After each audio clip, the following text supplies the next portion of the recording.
عبد القادر جیلانی رضی اللہ تعالیٰ عنہ کا ایک ارشاد ہے. آپ فرماتے ہیں کہ اللہ پاک نے مجھے الہام کیا، میرے دل پر القاء کیا اپنے مکشوفات میں، اور اس وقت میں نے سوال کیا کہ باری تعالیٰ تیرا تو کوئی مکان نہیں ہے، تیرا کوئی گھر نہیں جہاں سے تجھے پایا جا سکے، جہاں تو مل سکے.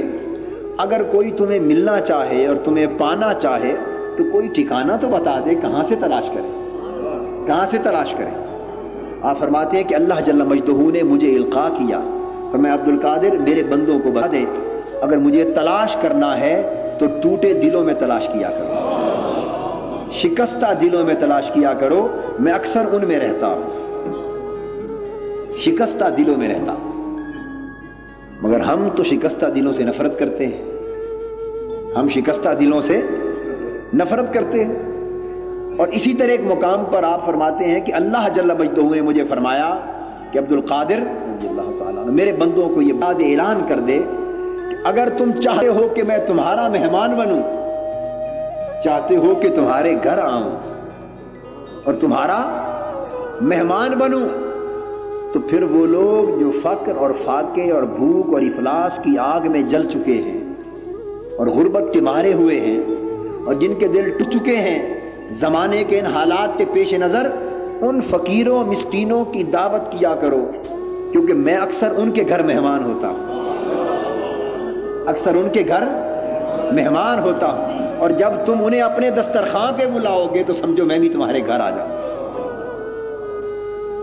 اب آپ دیکھیں کہ وہ تصور جو اللہ جل جلالہ نے دیا اور اللہ کے بندوں نے دیا وہ کیا تھا، اور جو تصور ہم لیے پھرتے ہیں وہ کیا ہے. غریب کی شادی ہو، اپنے گریبانوں میں جھانک کر ایمان سے فیصلہ کر لیجئے، خود فیصلہ کر لیجئے. میں تو صرف ایک جس طرح ماچس کی تیلی آدمی جلاتا ہے نا تاکہ تھوڑی سی روشنی ہو جائے اندھیرے میں اور انسان خود دیکھ لے کہ حقیقت کیا ہے. میں تو روشنی دکھا رہا ہوں، فیصلہ آپ خود کر سکتے ہیں، کسی سے پوچھنے کی ضرورت نہیں، اپنے گریبانوں میں جھانک کر.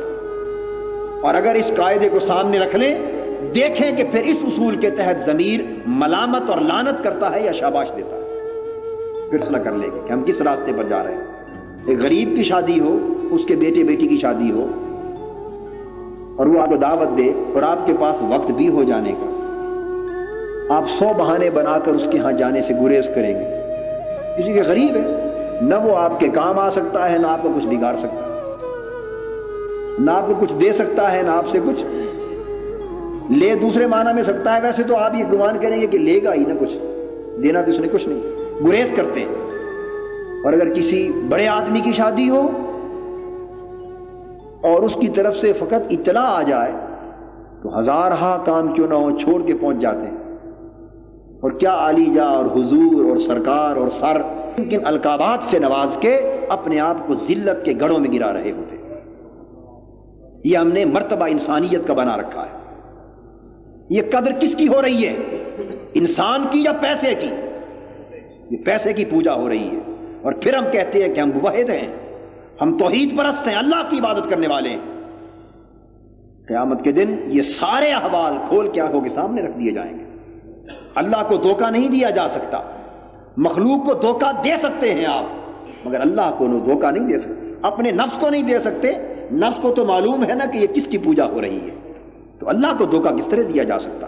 اسی طرح کسی کی عادت کا معاملہ آ جائے، وقت ہو، تعلق بھی ہے اس غریب کا آپ کے ساتھ، اعزاء میں سے ہے، اقارب میں سے ہے، دوستوں میں سے ہے، ملنے والوں میں سے ہے، وقت ہے، اطلاع ہے، عیادت کے لیے نہیں جائیں گے، 100 بہانے بنا لیں گے.